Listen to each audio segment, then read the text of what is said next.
রাধে রাধে বন্ধুরা, দেখো আমার বড় মেয়ে আমাকে গোলা রুটি বানিয়ে দিয়েছে। তো গোলা রুটির মধ্যে দেখো এখানে দিয়েছে মধু।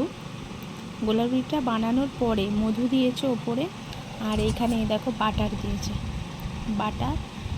বাটার এইরকমভাবে মাখিয়ে মানে গোলা রুটির সাথে খাওয়ার জন্য আগে দুটো দিয়ে গিয়েছিল এইরকম বানিয়ে।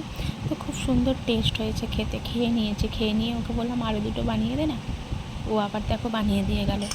মানে এইটা ওপরে দিয়ে এর তলায় মধু দেওয়া আছে, আর বাটারটা দিয়ে এরকমভাবে ঘুরিয়ে নিতে হবে।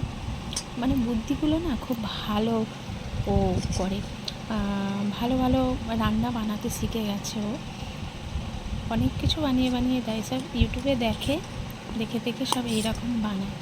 তো ভালো, আগে দুটো বানিয়েছে খুব সুন্দর, কিন্তু এটা ময়দার হলে আরও মনে হচ্ছে খেতে খুবই ভালো লাগতো। তো আটা ময়দা মেশানো বলে একটু লাল লাল হয়েছে গোলা রুটিটা, কিন্তু টেস্ট খুব সুন্দর হয়েছে। আগে দুটো খেয়েছি, আগের টেস্ট দুটো খুব সুন্দর হয়েছে। তো জগন্নাথকে ভোগ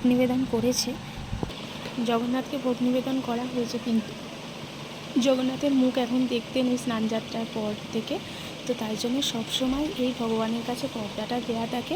যে পুজো করবে সেই একমাত্র যাবে, সেই একমাত্র গিয়ে পুজো করে ভগবানকে ভোগ নিবেদন করে চলে আসবে। তো এরকম মা করে দিয়েছে। তো এই দেখো বানিয়ে বানিয়ে আমাকে দিয়ে চলে যাচ্ছে। চলো এবার খাই এটা। টাটা।